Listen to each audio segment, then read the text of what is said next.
The second scenario in Squad Leader adds a few more rules, but not a lot more. New players exploring this game will find this is a good opportunity to consolidate what they've learned so far.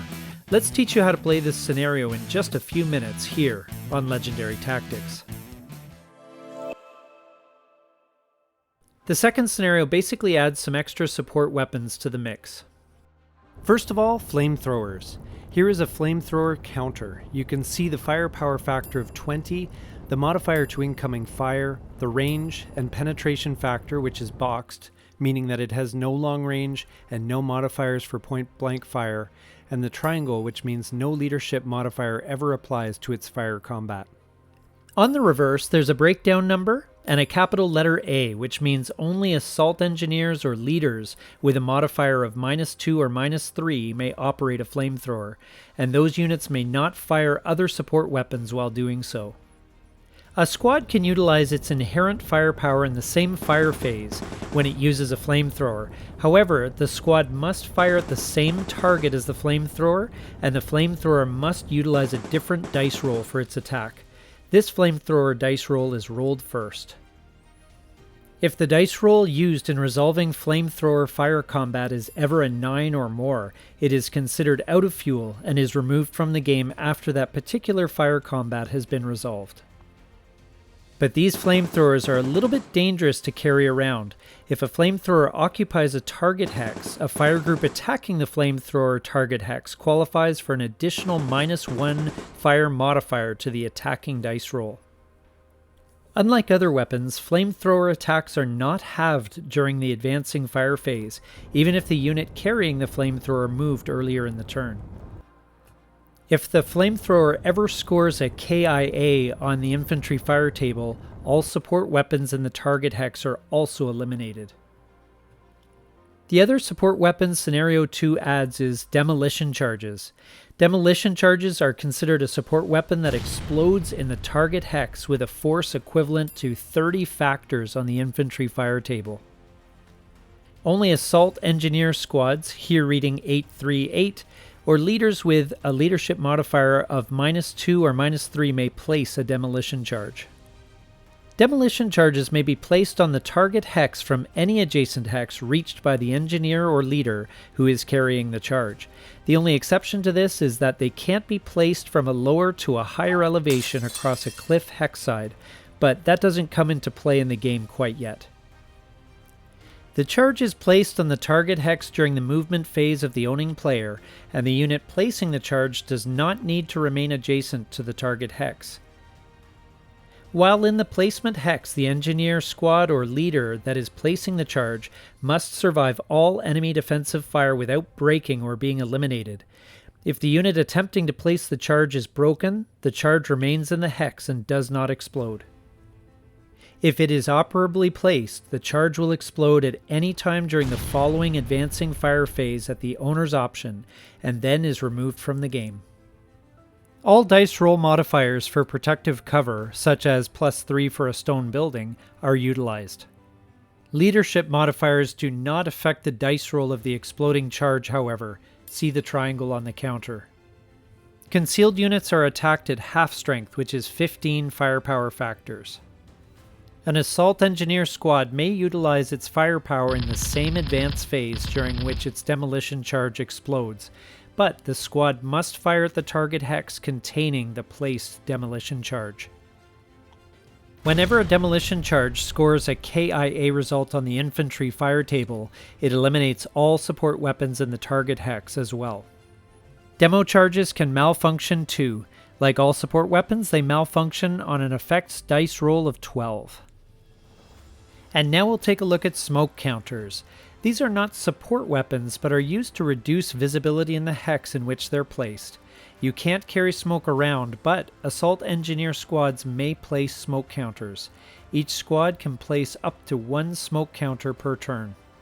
Smoke may be placed in any hex in or adjacent to an engineer squad as the first action conducted during the owner's prep fire phase, and that engineer unit may still move and/or fire normally.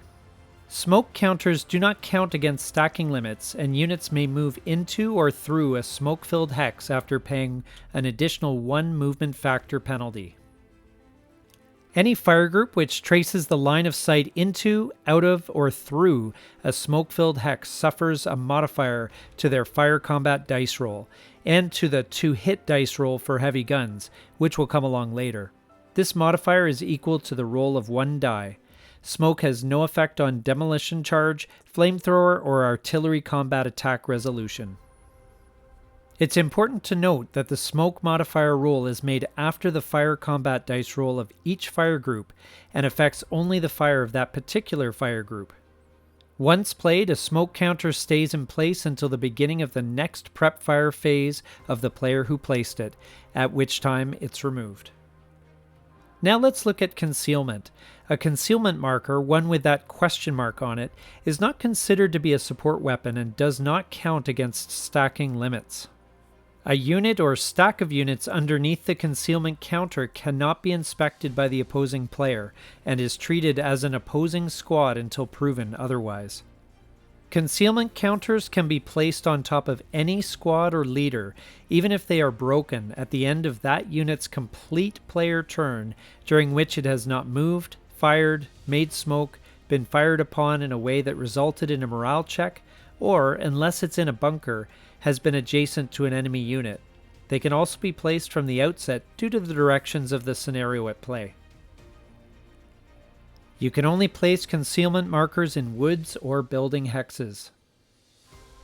Concealment markers must be removed immediately when any unit beneath the concealment counter fires, moves, makes smoke, is fired upon resulting in a morale check, attempts to entrench, or becomes adjacent to any enemy infantry unit following the conclusion of any defensive fire or advance phase.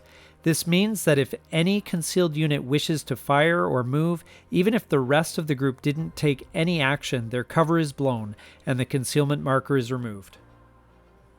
Concealment counters don't affect attacks against unconcealed friendly units moving into or through that same hex. Those units can be fired on at full strength, and any concealed units would be subject to the same dice roll, but at half the firepower strength. A concealment counter doesn't have to be removed due to having an opposing unit in an adjacent hex if that unit is eliminated or broken by defensive fire. You can also use concealment counters in the scenarios in which they are allocated by including them in the stack under another concealment counter, which gives the impression of having a stronger force in the hex than is there in reality. You can stack as many concealment counters as you like this way. Any fire group firing into a target hex where concealment is present is considered to be using area fire, and their firepower strength is halved. All concealment counters in a target hex are removed if an attack on that hex results in anything other than no effect, even if the morale check is ineffective in causing units to break. And finally, a couple words about fanaticism. Fanaticism is only utilized when the scenario calls for it. Due to terrain, position, or other special circumstances, sometimes a group of units will be classified as fanatic, and they receive a special -1 dice roll modifier for all morale checks and rally attempts. Essentially, this means that they have an extra point of morale for game purposes. In Scenario 2 and 3, the fanaticism benefit applies only to Russian units inside the tractor works. It is a benefit gained and lost solely through the occupation of the factory. Russian units which enter or start the game inside the building are fanatic, and those outside or even those who leave the tractor works do not have the fanaticism benefit. So there you go. You now know all the rules you need to play the second scenario of the classic game Squad Leader. We hope this video helped you, and if it did, please take a moment to like, comment, and subscribe down below. Thank you for watching. This is Legendary Tactics.